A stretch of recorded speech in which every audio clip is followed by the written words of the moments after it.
ഈ ചാനലിന്റെ വളർച്ച എന്ന് പറയുന്നത് സുഹൃത്തുക്കളെ നിങ്ങളുടെ സബ്സ്ക്രിപ്ഷനും അതിനോടൊപ്പം തന്നെ നിങ്ങളുടെ സപ്പോർട്ടുമാണ്. ഒത്തിരി സുഹൃത്തുക്കൾ ഇപ്പോഴും സബ്സ്ക്രൈബ് ചെയ്യാതെ കാണുന്നുണ്ട്. ദയവ് ചെയ്ത് സബ്സ്ക്രൈബ് ചെയ്ത് ഈ ചാനൽ ഒന്ന് സപ്പോർട്ട് ചെയ്യുക, സഹായിക്കുക. നമസ്കാരം, PSC ടുഡേ യൂട്യൂബ് ചാനലിലേക്ക് ഏവർക്കും സ്വാഗതം. നമ്മൾ ഇന്ന് നോക്കാൻ പോകുന്നത് LDC 100 Days ചലഞ്ച് ഡേ 37 ആണ്.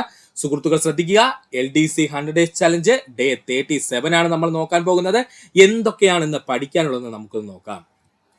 ഇന്ന് നമ്മൾ പ്രധാനമായും നോക്കാൻ പോകുന്നത് ഇന്ത്യൻ എക്കണോമിയാണ്. ഇന്ത്യൻ സമ്പദ് വ്യവസ്ഥ അല്ലെങ്കിൽ ഇന്ത്യൻ എക്കണോമിയാണ് നമ്മൾ ഇന്ന് നോക്കാൻ പോകുന്നത്.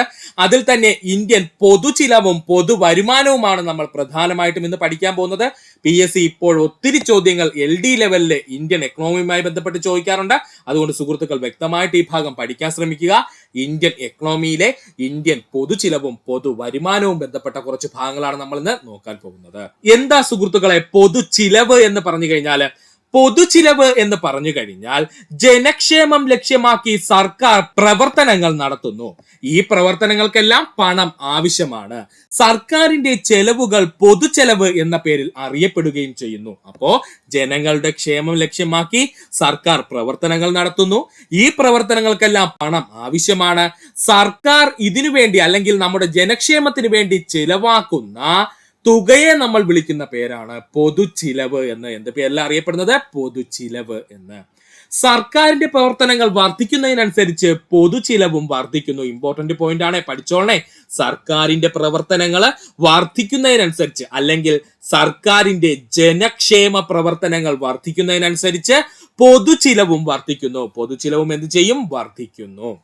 പൊതുചിലവ് പ്രധാനമായും രണ്ടു തരത്തിലാണ്. ഒന്ന് വികസന ചെലവും മറ്റൊന്ന് വികസനേതര ചെലവും. പൊതുചിലവ് പ്രധാനമായിട്ടും രണ്ടായിട്ട് നമുക്ക് പറയാം, വികസന ചെലവും അതുപോലെ തന്നെ വികസനേതര ചെലവും. അപ്പൊ ഒന്നുകൂടി പറയാം സുഹൃത്തുക്കളെ, ശ്രദ്ധിച്ചിരിക്കുക. എന്താണ് പൊതുചിലവെന്ന് ചോദിച്ചു കഴിഞ്ഞാല് ജനക്ഷേമം ലക്ഷ്യമാക്കി സർക്കാർ പ്രവർത്തനങ്ങൾ നടത്തുന്നു. ഈ പ്രവർത്തനങ്ങൾക്കെല്ലാം പണം ആവശ്യമാണ്. സർക്കാരിന്റെ ചെലവുകൾ പൊതുചിലവ് എന്ന പേരിൽ അറിയപ്പെടുന്നു. സിമ്പിൾ ആയിട്ട് പറഞ്ഞു കഴിഞ്ഞാല് ജനക്ഷേമ പ്രവർത്തനങ്ങൾക്ക് വേണ്ടിയിട്ട് സർക്കാർ ചിലവാക്കുന്ന പണത്തിനെ നമ്മൾ പൊതുചിലവ് എന്ന പേരിൽ വിളിക്കുന്നു.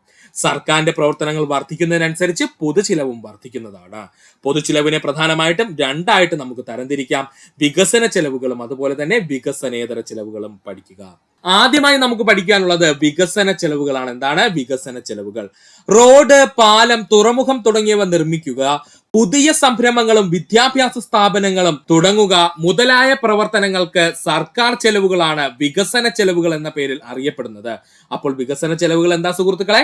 റോഡ്, പാലം, തുറമുഖം തുടങ്ങിയവ നിർമ്മിക്കുക, അല്ലെങ്കിൽ പുതിയ എന്തെങ്കിലും സംരംഭങ്ങൾ ആരംഭിക്കുക, വിദ്യാഭ്യാസ സ്ഥാപനങ്ങൾ ആരംഭിക്കുക, ഇല്ലെങ്കിൽ ആശുപത്രികൾ നിർമ്മിക്കുക തുടങ്ങിയ പ്രവർത്തനങ്ങൾക്ക് സർക്കാരിന്റെ കയ്യിൽ നിന്നും തുക ചെലവാവുകയാണെങ്കിൽ, ഇത്തരം വികസന പ്രവർത്തനങ്ങൾക്കാണ് ആ തുക ചെലവാകുമെങ്കിൽ അത്തരം പ്രവർത്തനങ്ങളെ വിളിക്കുന്ന പേരാണ്, അല്ലെങ്കിൽ അത്തരം ചിലവുകളെ വിളിക്കുന്ന പേരാണ് വികസന ചെലവുകൾ എന്ന്. വികസനേതര ചെലവുകൾ എന്താ സുഹൃത്തുക്കളെ? വികസനേതര ചെലവുകൾ എന്ന് പറഞ്ഞു കഴിഞ്ഞാല് യുദ്ധം, പലിശ, പെൻഷൻ തുടങ്ങിയവയ്ക്കുള്ള ചെലവുകളെ വികസനേതര ചിലവുകൾ എന്ന പേരിൽ അറിയപ്പെടുന്നു. മറ്റൊരു രാജ്യവുമായിട്ട് നമ്മുടെ രാജ്യം യുദ്ധം ചെയ്യുകയോ ഇല്ലെങ്കിൽ മറ്റൊരു രാജ്യത്ത് നിന്ന് നമ്മൾ വൻതുക വാങ്ങിച്ചതിന് ശേഷം, വായ്പയായി വാങ്ങിച്ചതിന് ശേഷം അതിന്റെ പലിശ നമ്മൾ കൊടുക്കുകയാണെന്നുണ്ടെങ്കിൽ, നമ്മുടെ രാജ്യം പലിശ കൊടുക്കുകയാണെന്നുണ്ടെങ്കിലും, അല്ലെങ്കിൽ പെൻഷൻ കൊടുക്കുക, ശമ്പളം കൊടുക്കുക, ഇങ്ങനെയുള്ളവയൊക്കെ വികസനേതര ചിലവുകൾ എന്നറിയപ്പെടുന്നു. എന്തെന്ന് അറിയപ്പെടുന്നത്? വികസനേതര ചിലവുകൾ എന്ന പേരിൽ അറിയപ്പെടുന്നു. ഇന്ത്യയിൽ പൊതുചിലവ് വർദ്ധിക്കുന്നതിന് കാരണം എന്തെന്ന് ചോദിച്ചാല് ജനസംഖ്യാ വർധനവും അതിനോടൊപ്പം സർക്കാരിന്റെ ചിലവും വർദ്ധിക്കുന്നു. ജനസംഖ്യ വർദ്ധിച്ചു കഴിഞ്ഞാല് സർക്കാരിന്റെ ചിലവും എന്ത് ചെയ്യും? ഓട്ടോമാറ്റിക്കലി വർദ്ധിക്കും. അതുപോലെ പ്രതിരോധ മേഖലയിലുള്ള ചിലവ് വർധനം എന്താണ്? സത്യം പറഞ്ഞാൽ നമ്മുടെ പൊതുചിലവ് വർദ്ധിപ്പിക്കുന്നു. പ്രതിരോധ മേഖലയിലുള്ള ചിലവ് വർധനവ് എന്ത് ചെയ്യുന്നു? പൊതുചിലവ് വർദ്ധിപ്പിക്കുന്നു. നഗരവൽക്കരണവും നഗരാസൂത്രണവുമായി ബന്ധപ്പെട്ട ചിലവുകൾ ഇന്ത്യയുടെ പൊതുചിലവ് വർദ്ധിപ്പിക്കുന്നു. നഗരവൽക്കരണവും നഗരാസൂത്രണവുമായി ബന്ധപ്പെട്ട ചിലവുകൾ ഇന്ത്യയുടെ പൊതുചിലവ് വർദ്ധിപ്പിക്കുന്നു. ആരോഗ്യക്ഷേമ മേഖലയിൽ ഉണ്ടാകുന്ന ചിലവ് വർധനവ് ഇന്ത്യയുടെ പൊതുചിലവ് വർദ്ധിപ്പിക്കുന്നു. ആരോഗ്യക്ഷേമ മേഖലയിൽ ഉണ്ടാകുന്ന ചിലവ് വർധനവ് ഇന്ത്യയുടെ പൊതുചിലവിനെ വർദ്ധിപ്പിക്കുന്നു. ഒന്നുകൂടി പറയാം സുഹൃത്തുക്കളെ, ഒന്നുമില്ല, വളരെ ഈസിയാണ്. ഇന്ത്യയിൽ പൊതുചിലവ് വർദ്ധിക്കുന്നതിന് കാരണം ചോദിച്ചാൽ ഒന്ന് ഉറപ്പായിട്ടും ജനസംഖ്യാ വർധനവ്. ജനസംഖ്യ വർദ്ധിച്ചു കഴിഞ്ഞാൽ സർക്കാരിന്റെ ചിലവ് എന്ത് ചെയ്യും? വർദ്ധിക്കും. അതുപോലെ തന്നെ പ്രതിരോധ മേഖലയിൽ നമ്മൾ ഓൾറെഡി പറഞ്ഞ യുദ്ധം പോലുള്ള പ്രതിരോധ മേഖലയിൽ എന്താണ് ചിലവ് വർദ്ധിച്ചു കഴിഞ്ഞാൽ അത് നമ്മുടെ ഇന്ത്യയുടെ മൊത്തത്തിലുള്ള പൊതുചിലവിനെ വർദ്ധിപ്പിക്കുന്നു. നഗരവൽക്കരണവും നഗരാസൂത്രണവുമായി ബന്ധപ്പെട്ട ചിലവുകൾ എന്ത് ചെയ്യും? ഇന്ത്യയുടെ പൊതുചിലവ് വർദ്ധിപ്പിക്കുന്നു. അതുപോലെ തന്നെ ആരോഗ്യക്ഷേമ മേഖലയിൽ ഉണ്ടാകുന്ന ചിലവ് വർധനവും ഇന്ത്യയുടെ പൊതുചിലവ് വർദ്ധിക്കുന്നു. അടുത്തതായി നമുക്ക് പഠിക്കുവാനുള്ളതാണ് പൊതുവരുമാനം. പൊതുചിലവിനെ പറ്റി നമ്മൾ പറഞ്ഞു. ഇനി നമ്മൾ പറയാൻ പോകുന്നത് പൊതുവരുമാനത്തെ പറ്റിയാണ്. ഒരു രാജ്യത്തിലെ സർക്കാരിന്റെ വരുമാനം അറിയപ്പെടുന്ന പേരാണ് പൊതുവരുമാനം.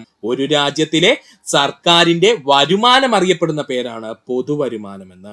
പ്രധാനമായും 2 സ്രോതസ്സുകളിൽ നിന്നാണ് സർക്കാരിന് വരുമാനം ലഭിക്കുന്നത് അല്ലെങ്കിൽ വരുമാനം കണ്ടെത്തുന്നത്. അത് ഏതൊക്കെയാ സുഹൃത്തുക്കളെ? നികുതി വരുമാനവും നികുതിയേതര വരുമാനവും. നികുതി വരുമാനവും നികുതിയേതര വരുമാനവും. ഒന്നുകൂടി പറയാം, എന്താണ് പൊതുവരുമാനം എന്ന് ചോദിച്ചു കഴിഞ്ഞാൽ ഒരു രാജ്യത്തിലെ സർക്കാരിന്റെ വരുമാനം അറിയപ്പെടുന്ന പേരാണ് പൊതുവരുമാനം. പ്രധാനമായും 2 സ്രോതസ്സുകളിൽ നിന്നാണ് സർക്കാർ വരുമാനം കണ്ടെത്തുന്നത്. ഒന്ന് നികുതി വരുമാനവും മറ്റൊന്ന് നികുതിയേതര വരുമാനവും. ആദ്യമായി നമുക്ക് നോക്കാനുള്ളത് നികുതി വരുമാനം എന്തെന്നാണ് നമുക്ക് നോക്കാം. നികുതി വരുമാനം സർക്കാരിന്റെ പ്രധാന വരുമാന സ്രോതസ് എന്നറിയപ്പെടുന്നത് നികുതികളാണ്. പഠിച്ചോളനെ, സർക്കാരിന്റെ പ്രധാന വരുമാന സ്രോതസ് എന്നറിയപ്പെടുന്നത് നികുതികളാണ്. വികസന പ്രവർത്തനങ്ങൾ, ക്ഷേമ പ്രവർത്തനങ്ങൾ എന്നിങ്ങനെ പൊതു താല്പര്യത്തിന് വേണ്ടിയുള്ള ചിലവുകൾ വഹിക്കാനായി ജനങ്ങൾ സർക്കാരിന് നിർബന്ധമായി നൽകേണ്ട പണമാണ് നികുതി എന്നറിയപ്പെടുന്നത്. എന്താ സുഹൃത്തുക്കളെ നികുതി എന്ന് ചോദിച്ചു കഴിഞ്ഞാല് വികസന പ്രവർത്തനങ്ങൾക്കും ക്ഷേമ പ്രവർത്തനങ്ങൾ എന്നിങ്ങനെയുള്ള പൊതു താല്പര്യത്തിന് വേണ്ടിയിട്ടുള്ള ചിലവുകൾ വഹിക്കാനായിട്ട് ജനങ്ങൾ സർക്കാരിന് നിർബന്ധമായും നൽകേണ്ട പണം അറിയപ്പെടുന്ന പേരാണ് നികുതി എന്നറിയപ്പെടുന്നത്. എന്താണ് നികുതി എന്നറിയപ്പെടുന്നത്? നികുതി നൽകുന്ന വ്യക്തിയെ നികുതിദായകൻ എന്ന പേരിലും അറിയപ്പെടുന്നു. നികുതി നൽകുന്ന വ്യക്തിയെ നികുതിദായകൻ എന്ന പേരിൽ വിളിക്കുന്നു. ഒന്നുകൂടി പറയാം സുഹൃത്തുക്കളെ, ശ്രദ്ധിക്കുക. നികുതികൾ എന്ന് പറഞ്ഞാൽ എന്താണ്? സർക്കാരിന്റെ പ്രധാന വരുമാന സ്രോതസ് എന്ന് ചോദിച്ചാൽ അത് നികുതികളാണ്. വികസന പ്രവർത്തനങ്ങൾക്കും ക്ഷേമ പ്രവർത്തനങ്ങൾ എന്നിങ്ങനെ പൊതു താല്പര്യത്തിന് വേണ്ടിയിട്ടുള്ള ചിലവുകൾ വഹിക്കുന്നതിന് വേണ്ടി ജനങ്ങൾ സർക്കാരിന് നിർബന്ധിതമായും നൽകേണ്ട പണമാണ് നികുതി എന്ന പേരിൽ അറിയപ്പെടുന്നത്. നികുതി നൽകുന്ന വ്യക്തിയെ നികുതിദായകൻ എന്നും വിളിക്കുന്നു. നികുതി നൽകുന്ന വ്യക്തിയെ നികുതിദായകൻ എന്നും വിളിക്കുന്നു. പഠിക്കുക. നികുതികൾ പ്രധാനമായിട്ടും 2 തരമുണ്ട്. ഒന്ന് പ്രത്യക്ഷ നികുതിയും മറ്റൊന്ന് പരോക്ഷ നികുതിയും. നികുതി പ്രധാനമായിട്ടും 2 തരമുണ്ട്. ഒന്ന് പ്രത്യക്ഷ നികുതിയും മറ്റൊന്ന് പരോക്ഷ നികുതിയും.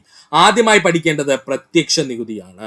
നികുതി ചുമത്തപ്പെടുന്നതും നികുതി മൂലമുള്ള സാമ്പത്തിക ഭാരം അനുഭവിക്കുന്നതും ഒരാൾ തന്നെയാണെങ്കിൽ അത്തരം നികുതികളെ നമ്മൾ പ്രത്യക്ഷ നികുതികൾ എന്നറിയപ്പെടുന്നു.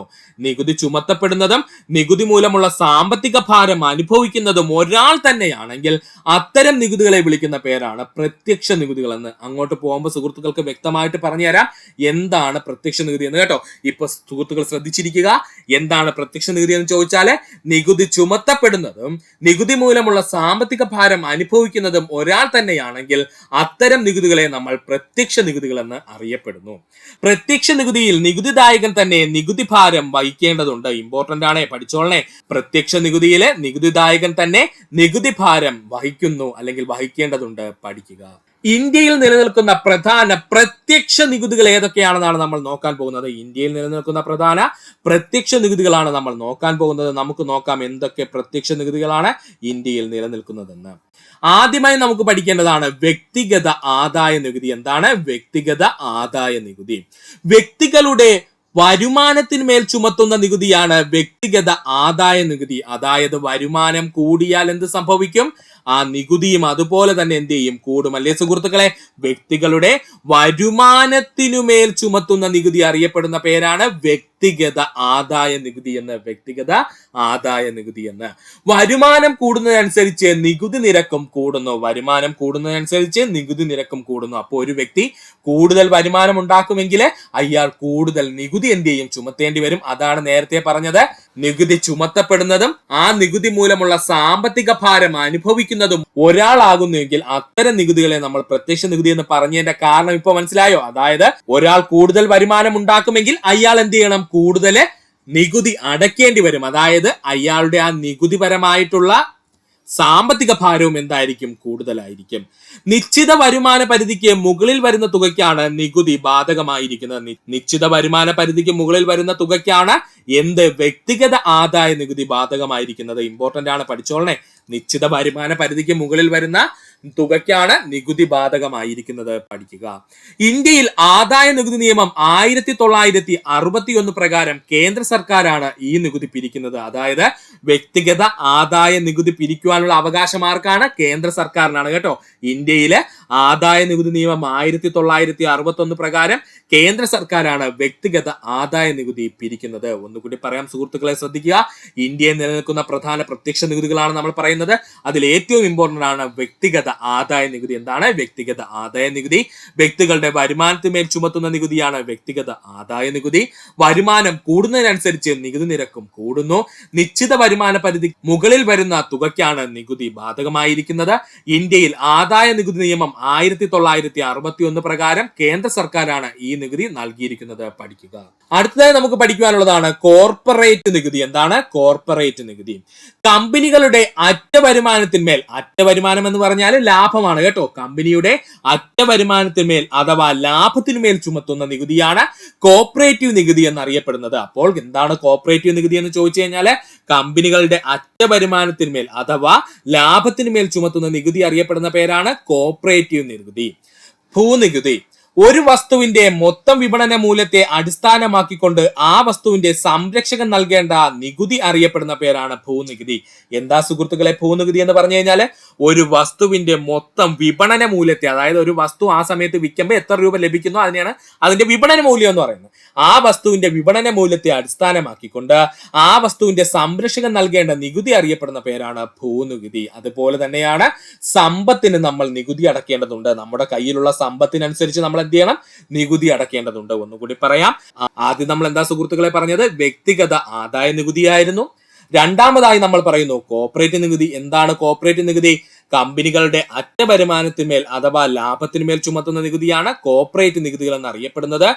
ഭൂനികുതിയാണ് നമ്മൾ രണ്ടാമതായി പഠിക്കുന്നത്. ഒരു വസ്തുവിന്റെ മൊത്തം വിപണന മൂല്യത്തെ അടിസ്ഥാനമാക്കിക്കൊണ്ട് ആ വസ്തുവിന്റെ സംരക്ഷകൻ നൽകേണ്ട നികുതി അറിയപ്പെടുന്ന പേരാണ് ഭൂനികുതി എന്ന്. അടുത്തതായി നമുക്ക് പഠിക്കേണ്ടത് സമ്പത്ത് നികുതിയാണ്. എന്താണ് സമ്പത്ത് നികുതി എന്ന് ചോദിച്ചു കഴിഞ്ഞാൽ നമ്മുടെ കയ്യിലുള്ള സമ്പത്തിനനുസരിച്ച് നമ്മൾ എന്ത് ചെയ്യണം? നികുതി അടക്കേണ്ടതുണ്ട്. ഇതിനെ വിളിക്കുന്ന പേരാണ് സമ്പത്ത് നികുതി എന്ന് പഠിക്കുക. ഇന്ത്യയിൽ നിലനിൽക്കുന്ന പ്രധാന പരോക്ഷ നികുതികളാണ് നമ്മൾ ഇനി നോക്കാൻ പോകുന്നത്. ഇന്ത്യയിൽ നിലനിൽക്കുന്ന പ്രധാനപ്പെട്ട പരോക്ഷ നികുതികളാണ് നമ്മൾ നോക്കാൻ പോകുന്നത്. അപ്പോൾ പ്രത്യക്ഷ നികുതികൾ ഓൾറെഡി നമ്മൾ പറഞ്ഞു കഴിഞ്ഞു. ഇനി നമ്മൾ നോക്കാൻ പോകുന്നത് ഇന്ത്യയിൽ നിലനിൽക്കുന്ന പ്രധാനപ്പെട്ട പരോക്ഷ നികുതികളെ പറ്റിയാണ്. ഒരാളിൽ ചുമത്തപ്പെടുന്ന നികുതിയുടെ ഭാരം മറ്റൊരാളിലേക്ക് കൈമാറ്റം ചെയ്യുന്ന പരോക്ഷ നികുതിയുടെ പ്രത്യേകത എന്താണ്? ഒരാളിൽ ചുമത്തപ്പെടുന്ന നികുതി എന്ത് ചെയ്യുന്നു? മറ്റൊരാളിലേക്ക് എന്ത് ചെയ്യുന്നു? കൈമാറ്റം ചെയ്യപ്പെടുന്നു. ഇത്തരം നികുതികൾ അറിയപ്പെടുന്ന പേരാണ് പരോക്ഷ നികുതികൾ എന്ന്. സിമ്പിൾ ആയിട്ട് പറഞ്ഞാൽ ഒരാൾ കെട്ടേണ്ട നികുതി മറ്റൊരാൾ കെട്ടിക്കഴിഞ്ഞാൽ അതിനെ പറയുന്ന പേരാണ് പരോക്ഷ നികുതി എന്ന്. ഉദാഹരണമായി പറഞ്ഞു കഴിഞ്ഞാൽ വിൽപ്പന നികുതി ആദ്യം വരുന്നത് വ്യാപാരിയുടെ മേലാണ്. എന്നാൽ വ്യാപാരി ആ ഉൽപ്പന്നം വാങ്ങുന്ന ഉപഭോക്താവിലേക്ക് വിലയോടൊപ്പം നികുതി ഭാരവും കൈമാറുന്നു. അപ്പോൾ ഉപഭോക്താവിന് നൽകുന്ന വിലയിൽ നികുതി ഉൾപ്പെടുന്നു. ഇതിനെ പരോക്ഷ നികുതി എന്ന പേരിൽ അറിയപ്പെടുന്നു കേട്ടോ. അപ്പോ ഉദാഹരണമായിട്ട് പറഞ്ഞു കഴിഞ്ഞാൽ ഒരു വസ്തു ഒരാൾ വാങ്ങുവാണെന്ന് കരുതുക. എക്സാമ്പിൾ ആയിട്ട് നമ്മൾ ഒരു TV വാങ്ങുകയാണെന്ന് കരുതുക. അപ്പോൾ അത് ആ TV വാങ്ങിക്കുന്നതിന് ഒരു വിൽപ്പന നികുതി കാണും. സത്യത്തിൽ ആ വിൽപ്പന നികുതി വ്യാപാരിയുടെ മേലാണ് ആദ്യം വരുന്നത്. എന്നാൽ വ്യാപാരി എന്ത് ചെയ്യും? ആ ഉൽപ്പന്നം വാങ്ങുന്ന ഉപഭോക്താവിലേക്ക് എന്ത് ചെയ്യും? വില എന്നുള്ള പേരിൽ, ആ TVയുടെ വില എന്ന പേരിൽ ആ നികുതി ഭാരവും കൂടെ ചേർത്ത് എന്ത് ചെയ്യും? കൈമാറും. അപ്പോൾ ഉപഭോക്താവിന് നൽകുന്ന വിലയിൽ എന്ത് ചെയ്യും? ആ നികുതി കൂടി ഉൾപ്പെടുകയും ചെയ്യും. അതായത് ആ വ്യാപാരി കൊടുക്കേണ്ട നികുതിയും കൂടി ഉൾപ്പെടുകയും ചെയ്യും. ഇതിനെയാണ് പരോക്ഷ നികുതി എന്ന പേരിൽ അറിയപ്പെടുന്നത്. നിലവിലുള്ള പരോക്ഷ നികുതി സമ്പ്രദായം ലളിതമാക്കുന്നതിന് ഒരു രാജ്യത്ത് ഒറ്റ നികുതി എന്ന തത്വം നടപ്പിലാക്കുന്നു. ഇന്ത്യയിൽ നിലവിലുള്ള പരോക്ഷ നികുതികളുടെ നല്ലൊരു ഭാഗവും ഉൾപ്പെട്ടിരിക്കുന്നത് ചരക്ക് സേവന നികുതി എന്ന പുതിയൊരു നികുതി രീതി നടപ്പിലാക്കുകയും ചെയ്തു. ഇമ്പോർട്ടന്റ് ആണ്. നിലവിലുള്ള പരോക്ഷ നികുതി സമ്പ്രദായം ലളിതമാക്കുന്നതിന് ഒരു രാജ്യത്ത് ഒറ്റ നികുതി എന്ന തത്വം നടപ്പിലാക്കുന്നു. ഇന്ത്യയിൽ നിലവിലുള്ള പരോക്ഷ നികുതിയുടെ നല്ലൊരു ഭാഗവും ഉൾപ്പെടുത്തിയിരിക്കുന്നത് ചരക്ക് സേവന നികുതി എന്ന പുതിയൊരു നികുതി രീതി നടപ്പിലാക്കിക്കൊണ്ടാണ്. പഠിക്കുക. ചരക്ക് സേവന നികുതിയിൽ ഉൾപ്പെടാത്ത പരോക്ഷ നികുതിക്ക് നിരക്ക് നിലവിലുള്ള രീതിയിൽ തന്നെ ഈടാക്കി പോരുകയും ചെയ്യുന്നു. അപ്പോ ചരക്ക് സേവന നികുതിയിൽ ഉൾപ്പെടാത്ത പരോക്ഷ നികുതിയാണെങ്കിൽ അതെന്ത് ചെയ്യുന്നു? പണ്ടുണ്ടായിരുന്ന അതേ രീതിയിൽ തന്നെ ഇപ്പോഴും നടന്നു പോകുന്നു. ഒന്നുകൂടി പറയാം സുഹൃത്തുക്കളെ ശ്രദ്ധിക്കുക. ഇന്ത്യയിൽ നിലനിൽക്കുന്ന പ്രധാന പരോക്ഷ നികുതികളാണ് നമ്മൾ പറയാൻ പോകുന്നത്. അതിനു മുമ്പായിട്ട് നമുക്ക് കുറച്ച് പോയിന്റ്സ് പഠിക്കേണ്ടതുണ്ട്. അതാണ് നമ്മൾ പറഞ്ഞത്. ഒരാളിൽ ചുമത്തപ്പെടുന്ന നികുതിയുടെ ഭാരം മറ്റൊരാളിലേക്ക് കൈമാറ്റം ചെയ്യപ്പെടുകയാണെങ്കിൽ അത്തരം നികുതികൾ അറിയപ്പെടുന്ന പേരാണ് പരോക്ഷ നികുതികൾ എന്ന്. ഉദാഹരണമായിട്ട് പറഞ്ഞു കഴിഞ്ഞാല് വിൽപ്പന നികുതി ആദ്യം വരുന്നത് വ്യാപാരിയുടെ മേലാണ്. എന്നാൽ വ്യാപാരി ആ ഉൽപ്പന്നം വാങ്ങുന്ന ഉപഭോക്താവിലേക്ക് വിലയോടെ നികുതി ഭാരവും കൈമാറ്റം ചെയ്യുന്നു. അപ്പോൾ ഉപഭോക്താവിന് നൽകുന്ന വിലയിൽ നികുതി കൂടി ഉൾപ്പെടുകയും ചെയ്യുന്നു. ഇതിനെ പരോക്ഷ നികുതി എന്നറിയപ്പെടുന്നു. നിലവിലുള്ള പരോക്ഷ നികുതി സമ്പ്രദായം ലളിതമാക്കുന്നതിന് വേണ്ടിയിട്ട് ഒരു രാജ്യത്ത് ഒറ്റ നികുതി എന്ന തത്വം നടപ്പിലാക്കുന്നു. ഇന്ത്യയിൽ ഇങ്ങനെ നിലവിലുള്ള പരോക്ഷ നികുതികളുടെ നല്ലൊരു ഭാഗവും ഉൾപ്പെടുത്തി ചരക്ക് സേവന നികുതി എന്ന പുതിയൊരു നികുതി രീതി നടപ്പിലാക്കുകയും ചെയ്തു. പഠിക്കുക. അതാണ് നമ്മളെ GST എന്ന് പറയുന്നത് കേട്ടോ. അതിനെക്കുറിച്ച് നമുക്ക് പഠിക്കാം. ചരക്ക് സേവന നികുതിയിൽ ഉൾപ്പെടാത്ത പരോക്ഷ നികുതി നിരക്ക് പഴയ പോലെ എങ്ങനെയാണോ അതുപോലെ തന്നെ ഇപ്പോഴും ഈടാക്കി പോരുകയും ചെയ്യുന്നു. പഠിക്കുക. ഇനി നമുക്ക് പഠിക്കുവാനുള്ളതാണ് ചരക്ക് സേവന നികുതി അഥവാ ഗുഡ് ആൻഡ് സർവീസ് ടാക്സ്. എന്താണ് ഗുഡ്സ് ആൻഡ് സർവീസ് ടാക്സിനെ പറ്റിയാണ് നമ്മൾ ഇനി നോക്കാൻ പോകുന്നത്. അതായത് GST പറ്റിയാണ് നമുക്ക് നോക്കാനുള്ളത്. നമുക്ക് നോക്കാം എന്തൊക്കെയാണ് GSTയുമായി ബന്ധപ്പെട്ട് പഠിക്കുവാനുള്ളത്. ചരക്ക് സേവന നികുതി ഒരു പരോക്ഷ നികുതിയാണ്. ഇമ്പോർട്ടന്റ് ആണ്. ഇതങ്ങ് പഠിച്ചു വെച്ചോളേ. PSC ഒരുപാട് തവണ പ്രീവിയസ് ആയി ചോദിച്ചതാണ്. GST എന്ന് പറയുന്നത് ഒരു പരോക്ഷ നികുതിയാണ്. GST എന്ന് പറയുന്നത് ഒരു പരോക്ഷ നികുതിയാണ്. കേന്ദ്ര ഗവൺമെന്റ് സംസ്ഥാന ഗവൺമെന്റുകളിലും ചുമത്തിയിരിക്കുന്ന വിവിധ തരം പരോക്ഷ നികുതികളെ ലയിപ്പിച്ചുകൊണ്ട് 2017 ജൂലൈ മാസം 1-ാം തീയതി മുതൽ ഇന്ത്യയിൽ നിലവിൽ വന്ന ഏകീകൃത പരോക്ഷ നികുതി സമ്പ്രദായമാണ് ചരക്കു സേവന നികുതി അഥവാ goods and service tax GST എന്ന പേരിൽ അറിയപ്പെടുന്നത്. ഇത് ഇതുപോലെ അങ്ങ് പിടിച്ചോളണേ. ഇമ്പോർട്ടന്റ് ആണ്. കേന്ദ്ര ഗവൺമെന്റിലും അതുപോലെ സംസ്ഥാന ഗവൺമെന്റുകളിലും ചുമത്തിയിരുന്ന വിവിധ തരം പരോക്ഷ നികുതികളെ ലയിപ്പിച്ചുകൊണ്ട് അല്ലെങ്കിൽ ഒന്ന് ചേർത്തുകൊണ്ട് 2017 ജൂലൈ മാസം 1-ാം തീയതി ഇന്ത്യയിൽ നിലവിൽ വന്ന ഏകീകൃതമായിട്ടുള്ള അല്ലെങ്കിൽ ഒരുപോലെയുള്ള പരോക്ഷ നികുതി സമ്പ്രദായം അറിയപ്പെടുന്ന പേരാണ് ചരക്ക് സേവന നികുതി അഥവാ ഗുഡ്സ് ആൻഡ് സർവീസ് ടാക്സ്. അവനെ നമ്മൾ ഓമന പേരിലെ GST എന്ന് വിളിക്കുന്നു. ചരക്കുകളുടെയും സേവനങ്ങളുടെയും നിർമ്മാണം മുതൽ ഉപഭോഗം വരെയുള്ള എല്ലാ ഘട്ടങ്ങളിലും നികുതി ചുമത്തപ്പെടുന്നു. ചരക്കുകളുടെയും സേവനങ്ങളുടെയും നിർമ്മാണം മുതൽ ഉപഭോഗം വരെയുള്ള എല്ലാ ഘട്ടങ്ങളിലും നികുതി ചുമത്തപ്പെടുന്നു. ഓരോ ഘട്ടത്തിലും മൂല്യവർദ്ധനവ് ഉണ്ടാവുകയും അത് ഈടാക്കുകയും ചെയ്യുന്നു. ഓരോ ഘട്ടത്തിലും മൂല്യവർദ്ധനവ് ഉണ്ടാവുകയും അത് കൃത്യമായി ഈടാക്കുകയും ചെയ്യുന്നു. ഒന്നുകൂടി പറയാം, ശ്രദ്ധിക്കുക സുഹൃത്തുക്കളെ. ചരക്കു സേവന നികുതി അഥവാ GST പറ്റിയാണ് നമ്മൾ പറഞ്ഞത്. GST എന്ന് പറയുന്നത് ഒരു പരോക്ഷ നികുതിയാണ്. കേന്ദ്ര ഗവൺമെന്റ് സംസ്ഥാന ഗവൺമെന്റുകളിലും ചുമത്തിയിരിക്കുന്ന വിവിധ തരം പരോക്ഷ നികുതികളെ ലയിപ്പിച്ചുകൊണ്ട് 2017 ജൂലൈ 1 മുതൽ ഇന്ത്യയിൽ നിലവിൽ വന്ന ഏകീകൃത പരോക്ഷ നികുതി സമ്പ്രദായമാണ് ചരക്കു സേവന നികുതി അഥവാ ഗുഡ് ആൻഡ് സർവീസ് ടാക്സ് അഥവാ GST എന്ന പേരിൽ അറിയപ്പെടുന്നത്. ചരക്കുകളുടെയും സേവനങ്ങളുടെയും നിർമ്മാണം മുതൽ ഉപഭോഗം വരെയുള്ള എല്ലാ ഘട്ടങ്ങളിലും നികുതി ചുമത്തപ്പെടുന്നു. ചരക്കുകളുടെയും സേവനങ്ങളുടെയും നിർമ്മാണം മുതൽ ഉപഭോഗം വരെയുള്ള എല്ലാ ഘട്ടങ്ങളിലും നികുതി ചുമത്തപ്പെടുന്നു. ഓരോ ഘട്ടത്തിലും മൂല്യവർദ്ധനവ് ഉണ്ടാവുകയും അത് ഈടാക്കുകയും ചെയ്യുന്നു. ഓരോ ഘട്ടത്തിലും മൂല്യവർദ്ധന ഉണ്ടാവുകയും അത് ഈടാക്കുകയും ചെയ്യുന്നു. പഠിക്കുക. ഇപ്രകാരം ഓരോ ഘട്ടത്തിലും ഉണ്ടാകുന്ന മൂലവർദ്ധനവിന് മാത്രമേ നികുതി ചുമത്തപ്പെടുന്നുള്ളൂ. ഇപ്രകാരം ഓരോ ഘട്ടത്തിലും ഉണ്ടാകുന്ന മൂലവർദ്ധനവിന് മാത്രമേ നികുതി ചുമത്തപ്പെടുന്നുള്ളൂ. അന്തിമ ഉപഭോക്താവിന് ആദ്യം അടച്ച നികുതികൾ പിന്നീട് നൽകേണ്ടതില്ല. അതാണ് ഇതിലെ ഏറ്റവും വലിയ ഇമ്പോർട്ടൻസ് കേട്ടോ. അപ്പോൾ അന്തിമ ഉപഭോക്താവിന് ആദ്യം അടച്ച നികുതികൾ പിന്നീട് നൽകേണ്ടതില്ല. അതായത് പറഞ്ഞു കഴിഞ്ഞാല് ഒന്നുമില്ല സുഹൃത്തുക്കളെ, സിമ്പിൾ ആണ്. നമ്മൾ ഒരു TV വാങ്ങിക്കുകയാണെന്നുണ്ടെങ്കിൽ ആ TVയുടെ പല ഘട്ടത്തിലും പല രീതിയിലുള്ള എന്ത് ചെയ്യും ടാക്സുകൾ ഉണ്ടാവും, അല്ലെങ്കിൽ നികുതികൾ എന്ത് ചെയ്യും ഉണ്ടാകും. ഇത് ഓരോ ഘട്ടത്തിലും എന്ത് ചെയ്യും ഉൽപാദകർക്ക് ഘട്ടത്തിലുള്ള നികുതികൾ അവരടയ്ക്കണം. അതുപോലെ തന്നെ മറ്റു ഘട്ടങ്ങളിലുണ്ടെങ്കിൽ ആ ഘട്ടങ്ങളിലെല്ലാം എന്ത് ചെയ്യണം ഓരോ വ്യക്തികൾ തന്നെ നികുതി എന്ത് ചെയ്യും അടയ്ക്കും.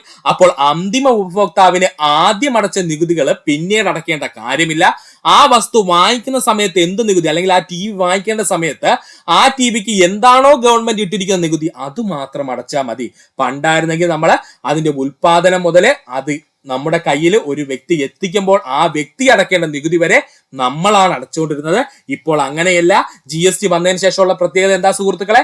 ആ വസ്തുവിന്റെ അല്ലെങ്കിൽ ഒരു TV എന്ന് പറയാൻ സിമ്പിൾ ആയിട്ട് മനസ്സിലാവാനായിട്ട് ആ TVയുടെ ഉൽപാദന ഘട്ടം മുതൽ അത് നമ്മുടെ കയ്യിൽ എത്തുന്ന സമയം വരെ പലതരത്തിലുള്ള നികുതികൾ വരും. ഉൽപാദന ഘട്ടത്തിലുള്ള നികുതികളെല്ലാം കമ്പനി തന്നെ അടയ്ക്കുന്നു. അവസാനം നമ്മുടെ കയ്യിൽ കിട്ടുമ്പോൾ ഉള്ള നികുതി മാത്രം നമ്മൾ അടച്ചാൽ മതി. അതായത് അന്തിമ നികുതി മാത്രമേ ഉപഭോക്താവിൽ നിന്നും പിരിക്കുന്നുള്ളൂ. ആദ്യം അടച്ച നികുതികളൊന്നും നമ്മൾ അടയ്ക്കേണ്ടതില്ല. ഇത്രയേ ഉള്ളൂ GSTയുടെ ഇമ്പോർട്ടൻസ് കേട്ടോ. ഒരു സാമ്പത്തിക വർഷത്തിലെ മൊത്തം വിറ്റുവരവ് 20 ലക്ഷം രൂപയിൽ കൂടുതലാണെങ്കിൽ നിലവിലുള്ള നിയമം അനുസരിച്ച് വ്യാപാരികൾ നിർബന്ധമായും GST രജിസ്ട്രേഷൻ എടുക്കേണ്ടതാണ്. ഇമ്പോർട്ടന്റ് പോയിന്റ് ആണ്.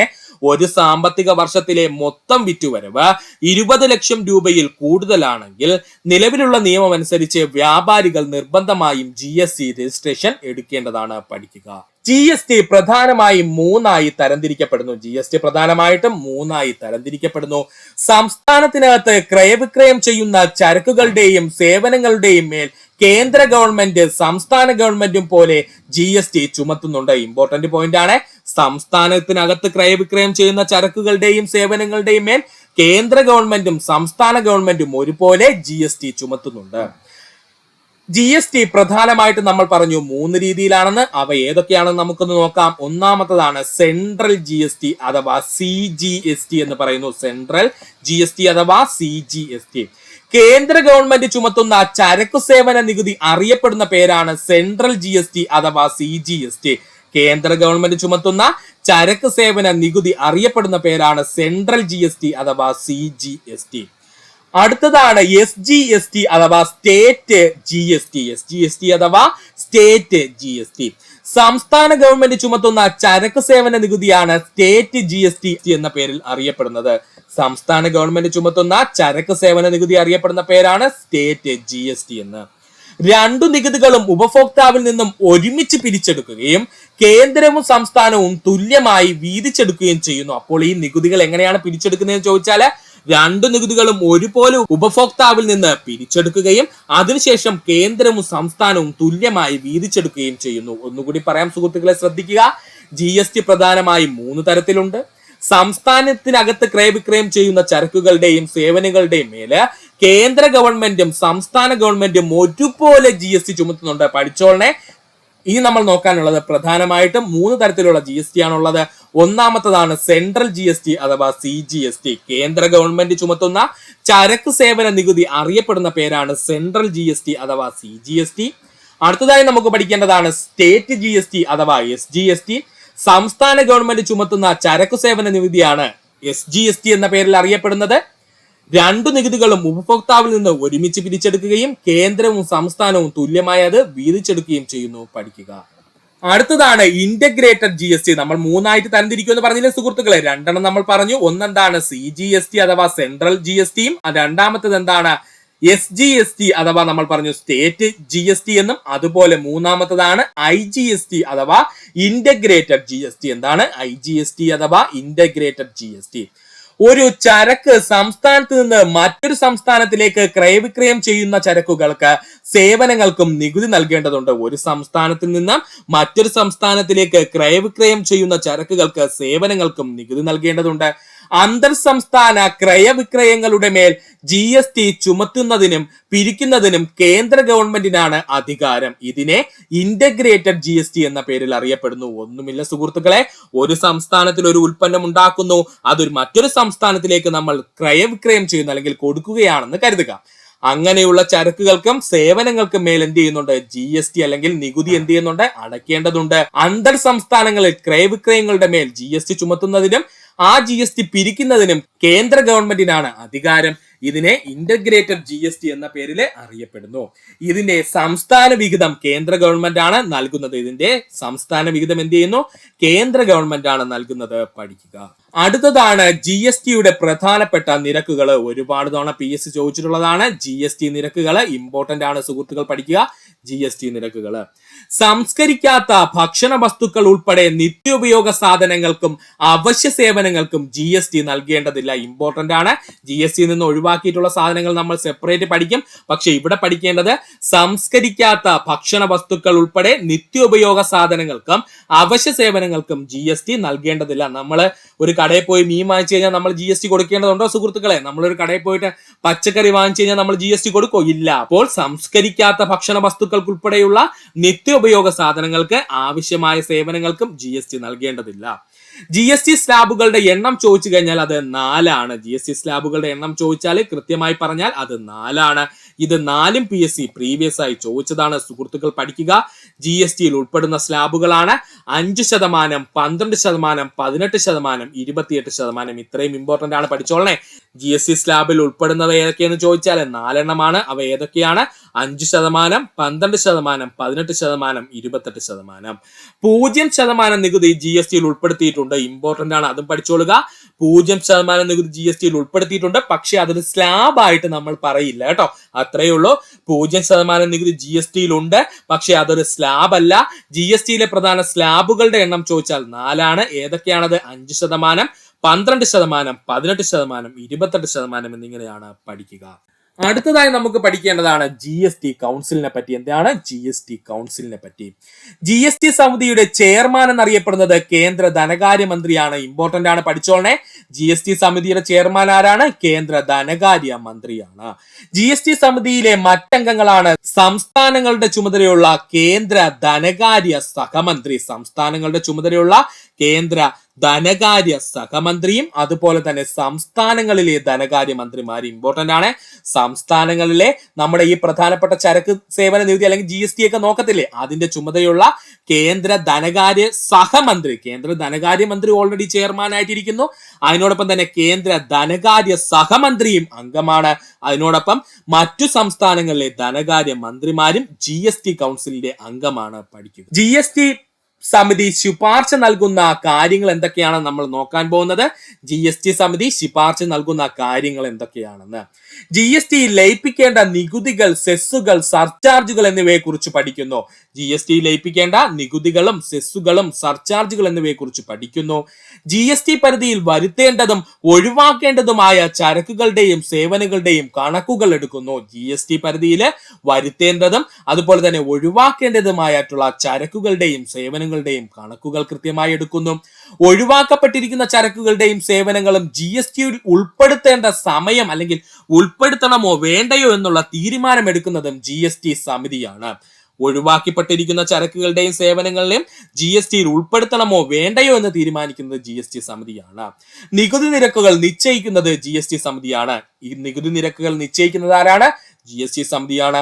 മൊത്തം വിറ്റുവരവിനുമേൽ അടിസ്ഥാനമായുള്ള നികുതി ഒഴിവിന് പരിധി നിശ്ചയിക്കുന്നു. മൊത്തം വിറ്റുവരവിന്മേൽ അടിസ്ഥാനമാക്കിയുള്ള നികുതി ഒഴിവിന്റെ പരിധി നിശ്ചയിക്കുന്നതും GST സമിതിയാണ്. പഠിക്കുക. ഒന്നുകൂടി പറയാം സുഹൃത്തുക്കളെ, ശ്രദ്ധിക്കുക.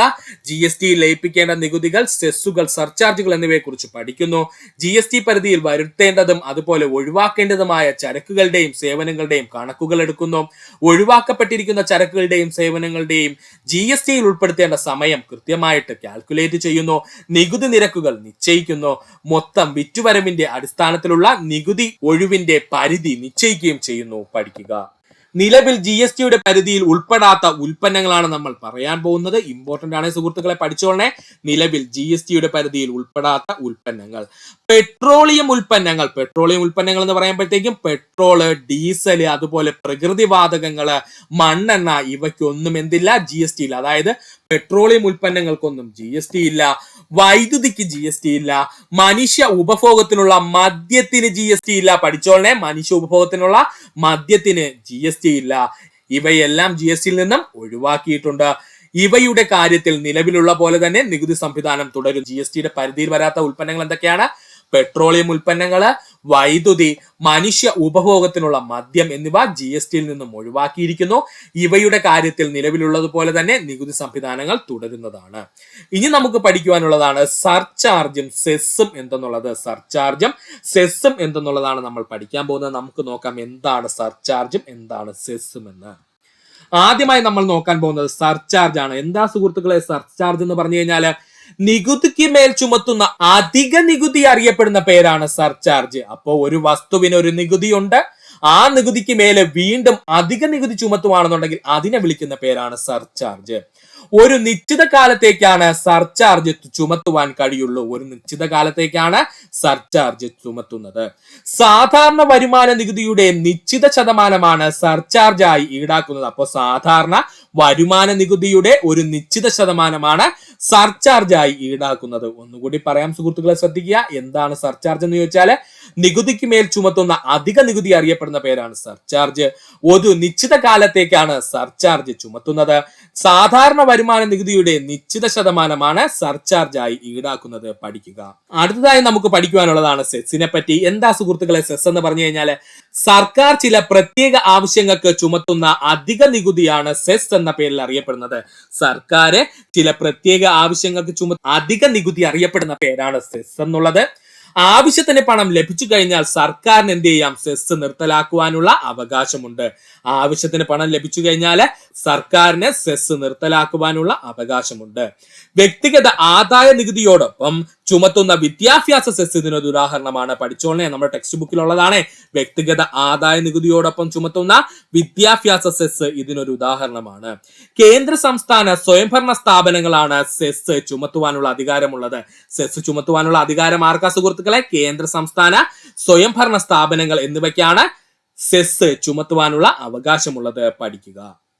അടുത്തതായി നമുക്ക് പഠിക്കാനുള്ളതാണ് സർക്കാരിന്റെ നികുതിയേതര വരുമാന സ്രോതസ്സുകള്. സർക്കാരിന്റെ നികുതിയേതര വരുമാന സ്രോതസ്സുകള് ആദ്യമായി പഠിക്കേണ്ടതാണ് ഫീസ്. സർക്കാർ സേവനങ്ങൾക്കുള്ള പ്രതിഫലമായി ഈടാക്കുന്ന തുകയാണ് fees, licence fees, registration fees മുതലായവയാണ് ഉദാഹരണം. അപ്പോൾ എന്താണെന്ന് ചോദിച്ചാൽ എന്താണ് ഫീസ് എന്ന് ചോദിച്ചു കഴിഞ്ഞാൽ സർക്കാർ സേവനങ്ങൾക്കുള്ള പ്രതിഫലം ഈടാക്കുന്ന തുകയാണ് ഫീസ് എന്ന പേരിൽ അറിയപ്പെടുന്നത്. എന്താണ് ഫീസ്? സർക്കാർ സേവനങ്ങൾക്കുള്ള പ്രതിഫലമായി ഈടാക്കുന്ന തുകയാണ് fees. Licence fees, registration fees മുതലായവ ഇതിന് ഉദാഹരണങ്ങളാണ്. ഫൈനും പെനാൽറ്റികളും. നിയമം ലംഘിക്കുന്നതിന് നൽകുന്ന ശിക്ഷയാണ് ഫൈനും പെനാൽറ്റികളും. നിയമം ലംഘിക്കുന്നതിന് നൽകുന്ന ശിക്ഷയാണ് ഫൈനും പെനാൽറ്റികൾ എന്നും അറിയപ്പെടുന്നത്. ഗ്രാന്റ്. ഒരു പ്രത്യേക ലക്ഷ്യം നിറവേറ്റുന്നതിനായി സർക്കാർ സ്ഥാപനങ്ങൾ നൽകുന്ന സാമ്പത്തിക സഹായമാണ് ഗ്രാന്റ് എന്ന പേരിൽ അറിയപ്പെടുന്നത്. ഉദാഹരണമായി കേന്ദ്ര സംസ്ഥാന സർക്കാരുകൾ തദ്ദേശ സ്വയംഭരണ സ്ഥാപനങ്ങൾക്ക് ഗ്രാന്റുകൾ നൽകുന്നു. എന്താണ് ഗ്രാന്റ് എന്ന് ചോദിച്ചു കഴിഞ്ഞാൽ ഒരു പ്രത്യേക ലക്ഷ്യം നിറവേറ്റുന്നതിനായി സർക്കാർ സ്ഥാപനങ്ങൾ നൽകുന്ന സാമ്പത്തിക സഹായമാണ് ഗ്രാന്റ് എന്ന പേരിൽ അറിയപ്പെടുന്നത്. ഉദാഹരണമായിട്ട് കേന്ദ്ര സംസ്ഥാന സർക്കാരുകൾ തദ്ദേശ സ്വയംഭരണ സ്ഥാപനങ്ങൾക്ക് ഗ്രാന്റുകൾ നൽകുന്നു. അടുത്തതാണ് പലിശ ഇനത്തിൽ നൽകുന്ന വരുമാന സ്രോതസ്. എന്താ പലിശ ഇനത്തിൽ ലഭിക്കുന്ന വരുമാന സ്രോതസ് എന്ന് പറഞ്ഞു കഴിഞ്ഞാൽ സർക്കാർ വിവിധ സംരംഭങ്ങൾക്കും ഏജൻസികൾക്കും അതുപോലെ തന്നെ രാജ്യങ്ങൾക്കും നൽകുന്ന വായ്പകൾക്ക് ലഭിക്കുന്ന പലിശകൾ എന്ന് പറയുന്നത് സർക്കാരിന്റെ നികുതിയേതര വരുമാന സ്രോതസ്സാണ്. അപ്പോൾ ഒന്നുകൂടി പഠിക്കാൻ സുഹൃത്തുക്കളെ, എന്താണ് പലിശ എന്ന് ചോദിച്ചാൽ സർക്കാർ വിവിധ സംരംഭങ്ങൾക്കും ഏജൻസികൾക്കും രാജ്യങ്ങൾക്കും ഒക്കെ പണം എന്ത് ചെയ്യുന്നുണ്ട്? വായ്പയായി നൽകാറുണ്ട്. ഇതിൽ നിന്ന് ലഭിക്കുന്ന പലിശ എന്താണ്? ഒരു നികുതിയേതര വരുമാന സ്രോതസ്സാണ്. അടുത്തതാണ് ലാഭം. സംരംഭങ്ങളിൽ നിന്ന് ലഭിക്കുന്ന അറ്റ വരുമാനമാണ് ലാഭം. അതായത് സർക്കാർ സംരംഭങ്ങളിൽ നിന്ന് ലഭിക്കുന്ന അറ്റ വരുമാനത്തെ നമുക്ക് ലാഭം എന്ന് പറയാം. ഉദാഹരണമായിട്ട് ഇന്ത്യൻ റെയിൽവേയിൽ നിന്ന് നമുക്ക് ലാഭം ലഭിക്കുകയാണെന്നുണ്ടെങ്കിൽ അത് സർക്കാരിന് ഒരു നികുതിയേതര വരുമാന സ്രോതസ്സായിട്ട് കരുതപ്പെടുന്നു. അപ്പോൾ പ്രധാനമായിട്ടുള്ള നികുതിയേതര വരുമാന സ്രോതസ് ചോദിച്ചാൽ ഫീസ്, ഫൈനുകളും പെനാൽറ്റികളും, ഗ്രാന്റുകൾ, അതുപോലെ പലിശ, ലാഭം എന്നിവയാണ് പഠിക്കുക. അടുത്തതായി നമുക്ക് പഠിക്കേണ്ടതാണ് പൊതുകടം. എന്താ സുഹൃത്തുക്കളെ പൊതുകടം എന്ന് പറഞ്ഞു കഴിഞ്ഞാൽ സർക്കാർ വാങ്ങുന്ന വായ്പകൾ അറിയപ്പെടുന്ന പേരാണ് പൊതുകടം എന്ന്. സർക്കാർ വാങ്ങുന്ന വായ്പകൾ അറിയപ്പെടുന്ന പേരാണ് പൊതുകടം. രാജ്യത്തിന് അകത്തു നിന്നും പുറത്തു നിന്നും സർക്കാർ വായ്പകൾ വാങ്ങാറുണ്ട്. ഇവ യഥാക്രമം ആഭ്യന്തര കടമെന്നും വിദേശ കടമെന്നും അറിയപ്പെടുന്നു. അപ്പോ സർക്കാർ രാജ്യത്തിനകത്തു നിന്നും പുറത്തു നിന്നും വായ്പകൾ വാങ്ങാറുണ്ട്. ഇവ യഥാക്രമം ആഭ്യന്തര കടമെന്നും വിദേശ കടമെന്നും അറിയപ്പെടുന്നു. എന്താണ് ആഭ്യന്തര കടമെന്ന് ചോദിച്ചാൽ നമ്മൾ പറഞ്ഞു തന്നെയാണ്. രാജ്യത്തിനകത്തുള്ള വ്യക്തികളിൽ നിന്നോ സ്ഥാപനങ്ങളിൽ നിന്നോ സർക്കാർ കടം വാങ്ങുന്നു അല്ലെങ്കിൽ സർക്കാർ വായ്പ എടുക്കുകയാണെങ്കിൽ അത്തരം കടങ്ങൾ അല്ലെങ്കിൽ വായ്പകൾ അറിയപ്പെടുന്ന പേരാണ് ആഭ്യന്തര കടം. രാജ്യത്തിനകത്തുള്ള വ്യക്തികളിൽ നിന്നോ അല്ലെങ്കിൽ സ്ഥാപനങ്ങളിൽ നിന്നോ സർക്കാർ വാങ്ങുന്ന വായ്പകൾ അറിയപ്പെടുന്ന പേരാണ് ആഭ്യന്തര കടം, അല്ലെങ്കിൽ സർക്കാർ വാങ്ങുന്ന കടം അറിയപ്പെടുന്ന പേരാണ് ആഭ്യന്തര കടം. അടുത്തതാണ് വിദേശ കടം. എന്താ വിദേശ കടം എന്ന് പറഞ്ഞു കഴിഞ്ഞാൽ വിദേശ ഗവൺമെന്റുകളിൽ നിന്നും അന്തർദേശീയ സ്ഥാപനങ്ങളിൽ നിന്നും വാങ്ങുന്ന വായ്പകളാണ് വിദേശ കടം എന്ന പേരിൽ അറിയപ്പെടുന്നത്. വിദേശ ഗവൺമെന്റുകളിൽ നിന്നും അന്തർദേശീയ സ്ഥാപനങ്ങളിൽ നിന്നും വാങ്ങുന്ന വായ്പകളാണ് വിദേശ കടം എന്ന പേരിൽ അറിയപ്പെടുന്നത്. പഠിക്കുക. ഇന്ത്യയിൽ പൊതുകടം വർദ്ധിക്കുന്നതിന് കാരണം ചോദിച്ചു കഴിഞ്ഞാൽ പ്രതിരോധ രംഗത്തെ വർദ്ധിച്ച ചെലവ്, ജനസംഖ്യ വർധനവ്, സാമൂഹ്യക്ഷേമ പ്രവർത്തനങ്ങൾക്ക് വേണ്ടി ഉണ്ടാകുന്ന ചിലവുകള്, വികസന പ്രവർത്തനങ്ങൾക്ക് വേണ്ടിയുള്ള ചിലവുകൾ ഇമ്പോർട്ടന്റ് ആയിട്ട് പഠിച്ചോളെ. ഇന്ത്യയിൽ പൊതുകടം വർദ്ധിക്കുന്നതിനുള്ള കാരണം ചോദിച്ചാൽ പ്രതിരോധ രംഗത്തുണ്ടാകുന്ന ചിലവുകള്, ജനസംഖ്യാ വർധനവ് മൂലമുണ്ടാകുന്ന ചിലവുകള്, സാമൂഹ്യ ക്ഷേമ പ്രവർത്തനങ്ങൾ മൂലമുണ്ടാകുന്ന ചിലവുകള്, അതുപോലെ വികസന പ്രവർത്തനങ്ങൾക്ക് വേണ്ടിയിട്ടുള്ള ചിലവുകൾ. ഇതൊക്കെയാണ് സാധാരണഗതിയിൽ ഇന്ത്യയിൽ പൊതുകടം വർദ്ധിക്കുന്നതിന് കാരണം. ഇതിൽ ജനസംഖ്യ ഇമ്പോർട്ടന്റ് ആണ്, പഠിച്ചോളുക. അടുത്തതായി നമുക്ക് പഠിക്കേണ്ടതാണ് പൊതു ധനകാര്യം. എന്താണ് പൊതു ധനകാര്യം എന്നാണ് നമ്മൾ പഠിക്കാൻ പോകുന്നത്. പൊതുവരുമാനം, പൊതുചിലവ്, പൊതുകടം എന്നിവയെ കുറിച്ച് പ്രതിപാദിക്കുന്ന സാമ്പത്തിക ശാസ്ത്ര ശാഖയാണ് പൊതുധനകാര്യം എന്ന പേരിൽ അറിയപ്പെടുന്നത്. അപ്പോൾ എന്താണ് പൊതുധനകാര്യം എന്ന് ചോദിച്ചു കഴിഞ്ഞാൽ പൊതുവരുമാനത്തെക്കുറിച്ചും പൊതുചിലവിനെ കുറിച്ചും പൊതുകടം എന്നിവയെക്കുറിച്ച് പ്രതിപാദിക്കുന്ന സാമ്പത്തിക ശാസ്ത്ര മേഖലയാണ് പൊതുധനകാര്യം എന്ന പേരിൽ അറിയപ്പെടുന്നത്. പൊതുധനകാര്യം സംബന്ധമായ കാര്യങ്ങൾ ബഡ്ജറ്റിലൂടെയാണ് പ്രതിപാദിക്കുന്നത്. പൊതുധനകാര്യ സംബന്ധമായ കാര്യങ്ങൾ ബഡ്ജറ്റിലൂടെയാണ് പ്രതിപാദിക്കപ്പെടുകയും ചെയ്യുന്നത്. പഠിക്കുക. ഒന്നുകൂടി പറയാം സുഹൃത്തുക്കളെ, ശ്രദ്ധിക്കുക. എന്താണ് പൊതുധനകാര്യം എന്ന് ചോദിച്ചാൽ പൊതുവരുമാനം, പൊതുചിലവ്, പൊതുകടം എന്നിവയെ കുറിച്ച് പ്രതിപാദിക്കുന്ന സാമ്പത്തിക ശാസ്ത്ര ശാഖയാണ് പൊതുധനകാര്യം എന്ന പേരിൽ അറിയപ്പെടുന്നത്. പൊതുധനകാര്യം സംബന്ധമായ കാര്യങ്ങൾ ബഡ്ജറ്റിലൂടെയാണ് പ്രതിപാദിക്കപ്പെടുന്നത്. അപ്പോൾ നമുക്ക് പുതിയൊരു വാക്ക് കിട്ടി, ബഡ്ജറ്റ്. അപ്പോൾ നമുക്ക് നോക്കാം എന്താണ് ബഡ്ജറ്റ് എന്ന്. ഒരു സാമ്പത്തിക വർഷത്തിൽ സർക്കാർ പ്രതീക്ഷിക്കുന്ന വരവും ചെലവും വിശദമാക്കുന്ന ധനകാര്യ രേഖയാണ് ബഡ്ജറ്റ്. എന്താണ് ബഡ്ജറ്റ് എന്ന് ചോദിച്ചാൽ ഒരു സാമ്പത്തിക വർഷത്തിൽ സർക്കാർ പ്രതീക്ഷിക്കുന്ന വരവും ചെലവും വിശദമാക്കുന്ന ധനകാര്യ രേഖയാണ് ബഡ്ജറ്റ്. ഇന്ത്യയിൽ ഏപ്രിൽ 1 മുതൽ മാർച്ച് 31 വരെയാണ് സാമ്പത്തിക വർഷമായി കണക്കാക്കുന്നത്. ഇമ്പോർട്ടന്റ് ആണ്, പഠിച്ചോളണേ. ഇന്ത്യയില് ഏപ്രിൽ 1 മുതൽ മാർച്ച് 31 വരെയാണ് സാമ്പത്തിക വർഷമായിട്ട് കണക്കാക്കുന്നത്. ബഡ്ജറ്റുകൾ പ്രധാനമായിട്ടും 3 രീതിയിലാണ്. സന്തുലിത ബഡ്ജറ്റ്, മിച്ച ബഡ്ജറ്റ്, കമ്മി ബഡ്ജറ്റ്. ഇത് മൂന്നും PSC പ്രീവിയസ് ആയി ചോദിച്ചതാണ്. പഠിക്കുക. ബഡ്ജറ്റുകൾ പ്രധാനമായും 3 തരത്തിലുണ്ട്. സന്തുലിത ബഡ്ജറ്റ്, മിച്ച ബഡ്ജറ്റ്, കമ്മി ബഡ്ജറ്റ്. ആദ്യമായി നമുക്ക് നോക്കാനുള്ളതാണ് സന്തുലിത ബഡ്ജറ്റ്. എന്താ സുഹൃത്തുക്കളെ സന്തുലിത ബഡ്ജറ്റ് എന്ന് പറഞ്ഞു കഴിഞ്ഞാൽ വരുമാനവും ചിലവും തുല്യമായി വരുന്ന ബഡ്ജറ്റുകൾ അറിയപ്പെടുന്ന പേരാണ് സന്തുലിത ബഡ്ജറ്റ്. എന്താണ് സന്തുലിത ബഡ്ജറ്റ് എന്ന് ചോദിച്ചാൽ വരുമാനവും ചിലവും തുല്യമായി വരുന്ന ബഡ്ജറ്റ് അറിയപ്പെടുന്ന പേരാണ് സന്തുലിത ബഡ്ജറ്റ്. എന്താണ് മിച്ച ബഡ്ജറ്റ് എന്ന് ചോദിച്ചു കഴിഞ്ഞാൽ വരുമാനവും ചിലവിനേക്കാൾ കൂടുന്ന ബഡ്ജറ്റിനെ അറിയപ്പെടുന്ന പേരാണ് മിച്ച ബഡ്ജറ്റ് എന്ന്. വരുമാനം ചിലവിനേക്കാൾ കൂടി നിൽക്കുന്നു, അതായത് ലാഭം കിട്ടുന്ന ബഡ്ജറ്റിനെ നമ്മൾ വിളിക്കുന്ന പേരാണ് മിച്ച ബഡ്ജറ്റ് എന്ന പേരിൽ അറിയപ്പെടുന്നത്. എന്താ സുഹൃത്തുക്കളെ കമ്മി ബഡ്ജറ്റ് എന്ന് പറഞ്ഞു കഴിഞ്ഞാൽ ചിലവ് വരുമാനത്തെക്കാൾ കൂടി നിൽക്കുമ്പോൾ ഉണ്ടാകുന്ന ബഡ്ജറ്റിനെയാണ് കമ്മി ബഡ്ജറ്റ് എന്ന പേരിൽ അറിയപ്പെടുന്നത്. ചിലവ് വരുമാനത്തെക്കാൾ കൂടി വരുമ്പോൾ ഉണ്ടാകുന്ന ബഡ്ജറ്റ് അറിയപ്പെടുന്ന പേരാണ് കമ്മി ബഡ്ജറ്റ് എന്ന്. പഠിക്കുക. അടുത്തതായി നമുക്ക് പഠിക്കേണ്ടതാണ് ധനനയം. ഏറ്റവും ഇമ്പോർട്ടന്റ് ആണ്, PSC പ്രീവിയസ് ആയി ചോദിച്ചിട്ടുണ്ട്. ധനനയത്തെ പറ്റി നമുക്ക് നോക്കാം. ധനനയം പൊതുവരുമാനം, പൊതുചിലവ്, പൊതുകടം തുടങ്ങിയവയെ കുറിച്ച് സംബന്ധിച്ച് സർക്കാരിനുള്ള നയം അറിയപ്പെടുന്ന പേരാണ് ധനനയം എന്ന്. അപ്പോൾ എന്താണ് ധനനയം എന്ന് ചോദിച്ചാല് പൊതുവരുമാനം, പൊതുചിലവ്, പൊതുകടം തുടങ്ങിയവയെ സംബന്ധിച്ച് സർക്കാരിനുള്ള നയം അറിയപ്പെടുന്ന പേരാണ് ധനനയം എന്ന്. ധനനയം നടപ്പിലാക്കുന്നത് ബഡ്ജറ്റിൽ കൂടിയാണ്. ഇമ്പോർട്ടന്റ് പോയിന്റ് ആണ്. ധനനയം നടപ്പിലാക്കുന്നത് ബഡ്ജറ്റിൽ കൂടിയാണ്. ധനനയം രാജ്യപുരോഗതിയെ സ്വാധീനിക്കുന്നു.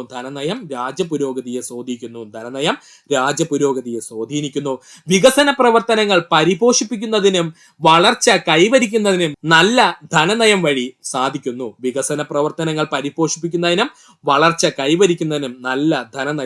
സാധിക്കുന്നു.